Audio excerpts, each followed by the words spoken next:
அன்பு எளிமைய இனிய நண்பர்களே, உங்கள் அனைவருக்கும் வாஸ்துவின் பணிவான வணக்கத்தை முதலில் தெரிவித்துக் கொள்கின்றேன். சமீப காலமாக இந்த வாஸ்து சாஸ்திரம் வளம் பெறுவதாலோ, மக்கள் பக்திமயமாக இருப்பதாலோ, அறிவில் சிறந்தவர்களுக்கு எல்லாம் தாங்கள் மட்டுமே அறிவார்கள் என்று மன்ற கருத்தை மறந்து புராணத்தை, மக்கள் சொன்னதை, நம் முன்னோர்கள் சொன்னதை ஏற்றுக்கொண்டு அதன் மேல் நடக்கிறார்கள் என்ற சூழலின் காரணமாகவோ பொறுத்து கொள்ள முடியாமல் பகுத்தறிவாதிகள் என்று தாங்களே பிரகடனைப்படுத்திக் கொள்வதெல்லாம் நம்மை இழிவுபடுத்துவதற்காக திட்டமிட்டு சதி செய்கிறார்களோ என்ற அச்சம் எனக்கு ஏற்படுத்திக் கொண்டிருக்கிறதா? ஒவ்வொரு நாள் ஏதான ஒரு வகையிலே நம்மை இழிவுபடுத்துவது அவர்கள் நோக்கமாக இருந்து கொண்டிருக்கிறது. வளம் செல்வது, உலகம் வளம் சுழல்கிறது, கோவிலே நாம் வளம் பெறுகிறோம், செடி கொடிகள் வளம் பெறுகின்றன, எனவே நாம் பலமாக செய்ய வேண்டும், கதவோ ஜன்னலோ வளம் திறக்க வேண்டும் என்ற ஒரு வார்த்தையை சொன்னால், இல்லை மிலிட்டரியே லெப்டில் தான் இயங்குகிறது என்ற மகானுபவர், தன்னை வீரமானவராக கருதி கொள்பவர், தான் அத்தாரிட்டி என்று ஒரு சொல்லிக் கொள்பவர் அப்படி ஒரு வாதத்தை வைத்தார். அவருக்கு நாம் பதில் கொடுத்தோம், பதில் வரவில்லை. அதற்கு பின் ஒருவர் இடிமின்னலை தப்பிப்பதற்காக அச்சுனா என்ற பதத்தை பயன்படுத்தலாம் என்று நம் முன்னோர்கள் சொல்லிக்கொள்வதை நாம் சொன்னதற்காக, இல்லை இது எல்லாம் மூளையை தடுப்பது, மூட நம்பிக்கையின் உச்சம், நம்முடைய சிந்தனையை கெடுப்பது என்று சொன்னார்கள். இல்லை, என்னுடைய பொருள் இதுதான், என்னுடைய காரணம் இதுதான் நாம் விரிவாக சொன்னபின் அவர்கள் தனிப்பட்ட வகையில் எந்த பயிலும் வரவில்லை. இப்படி ஒவ்வொரு இன்னொருவர்களோடு சமீபத்திலே மந்திர உச்சாரணம் செய்வது மிக மோசமான செயல், அதற்கு எதுவுமே இல்லை என்று கேவலப்படுத்துகின்ற மிக மோசமான தொனியிலே சொல்லி முடித்திருக்கிறார். ஆனால் அவர் அந்த மந்திரத்தை முழுமையாக படித்திருக்கிறார். அதுதான் அங்கே இருக்கிற ஆச்சரியம். இப்படி ஒவ்வொருவரும் தாங்கள் எதற்கு செய்கிறார்கள் என்று நமக்கு தெரியவில்லை. அவர்கள் திட்டமிட்டு நம்மை சாடிக்கொண்டிருக்கிறார்கள் என்பதிலே மாற்று கருத்துக்கு இடமில்லை. இதற்கிடையிலே சமீபத்திலே நான் ஒரு நண்பர்களை சந்திப்புக்காக செய்திருந்தேன். அரசியலிலே அங்கம் வைத்துக் கொண்டிருக்கின்ற முக்கியமானவர் அவர், என்னோட நீண்டகால நண்பர். பேசிக்கொண்டிருந்த போது அவருடைய கட்சி கருத்து இது பற்றி பேசிக்கொண்டிருந்த நேரத்திலே ஒரு செய்தியை சொல்லும் போது, இந்த செய்தி தங்கள் கட்சியின் 40க்கும் மேற்பட்ட மாவட்ட செயலாளர்கள் அங்கீகரிக்கப்பட்டிருக்கிறது, மற்றவர்களோடு பேசிக்கொண்டிருக்கிறது என்பதாக இந்த பொருள்பட பேசிக் கொண்டிருந்தார்.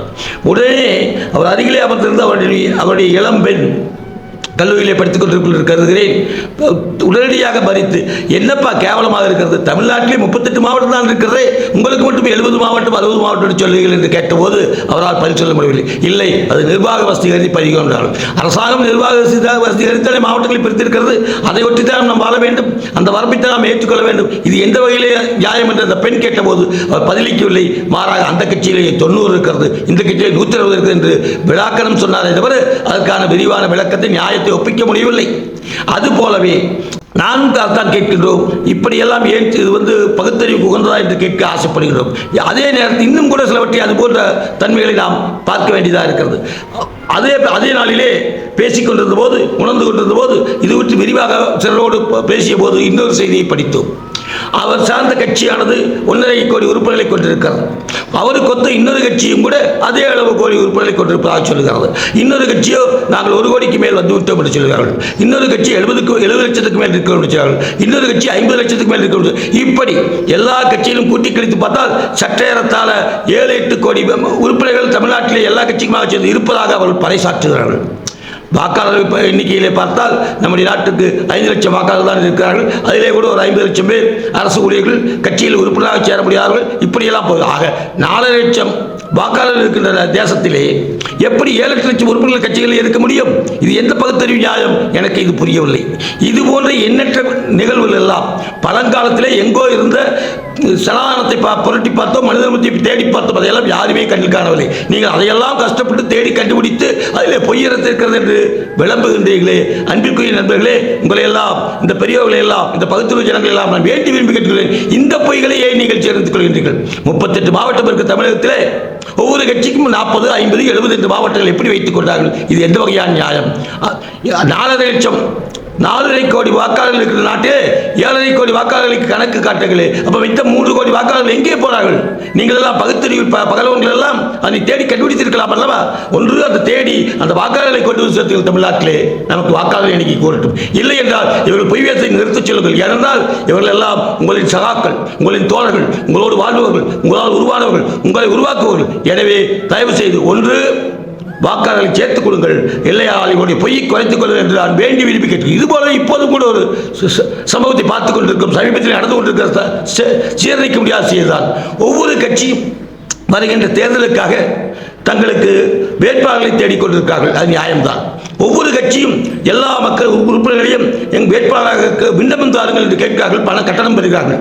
ஆனால் இவர்கள் நிற்கப் போவதோ 30 தொகுதி, 70 தொகுதி, 100 தொகுதி, 150 தொகுதிக்கு மேல் யாருமே நிற்கப் போவதில்லை.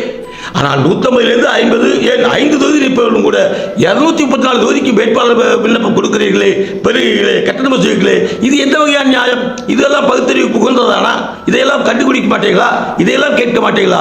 எனவே இது போன்ற ஒவ்வாத செயல்களை எல்லாம் இது இவர்கள் தான் முன்னோடிகள், இவர்கள் தான் வழிநடத்துவர்கள், இவர்கள் தான் நாட்டை ஆள்பவர்கள் என்ற காரணத்தால் இவர்கள் சரியாக இருந்தால் தான் மக்கள் சரியாக இருக்கும் என்பதை கருத்தில் கொண்டு இந்த கேவலங்களை, இந்த அனர்த்தங்களை நிறுத்துவதற்கு நீங்கள் முதலில் முயற்சி எடுங்கள்.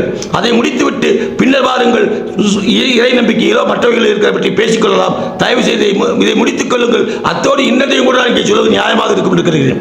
கோவிலுக்கு செல்வதையும், காவடி எடுப்பதையும், அபிஷேகம் செய்வதையும், அர்ச்சனை செய்வதையும், பக்தியோடு வாழ்வதையும் மிக கேவலமாக விமர்சிக்கின்ற நீங்கள் எல்லாம் சினிமா ரசிகர்கள் எந்த அவசியம் நியாயம் இல்லாமல் மிக கேவலமாக கட் அவுட்டுக்கு பாலாபிஷேகம் செய்கிறார்கள், அங்கப்பிரதட்சணம் செய்கிறார்கள், மண்சோறு சாப்பிடுகிறார்கள். அதையெல்லாம் எப்படி நீங்கள் கண்டிக்காமல்? நீங்கள் மட்டுமல்ல, தமிழகத்து அரசியல் கட்சிகள், ஏன் ஆனந்த்ஜி போன்ற இந்த ஆன்மீக பெரியவர்கள் கூட எவருமே அவர்களை கண்டிக்க தயாரில்லை என்று சொன்னால் நீங்கள் எல்லாம் அவர்களுக்கு பயப்படுகிறீர்கள், அஞ்சுகிறீர்கள். அவர்கள் வீண்போதை பற்றி உங்களுக்கு வருத்தமில்லை என்று நல்லா தெரிகிறது. எனவே நீங்கள் எல்லாம் உண்மையானவர்களாக இருந்தால், உங்களுக்கு உண்மையிலே பகுத்தறிவு இருக்கும் என்று சொன்னால், நீங்கள் உண்மையிலே சிந்திப்பவர்களாக இருக்குமானால் அவர்களை கண்டியுங்கள். இது போன்ற அரசியல்வாதிகளை கண்டியுங்கள். கட்சிகளை வழிநடத்த சொல்லுங்கள், நியாயமாக வழிநடத்த சொல்லுங்கள். அதை பின்பற்றி மக்கள் நியாயமாக நடந்து கொள்வார் என்று கூறி இந்த அரிய வாய்ப்புக்கு நன்றி கூறி இதை உறுதியாக செய்வீர்கள் என்ற எதிர்பார்ப்போடு முடித்துக் கொள்கிறேன். நன்றி, வணக்கம். வாழ்க்கைக்கு வாஸ்து தேவை. அந்த வாஸ்துவை தெரிந்து கொள்ள எல்லோரும் எனது யூடியூப் சேனலை சப்ஸ்கிரைப் செய்யுங்கள், லைக் செய்யுங்கள், ஷேர் செய்யுங்கள். நன்றி, வணக்கம்.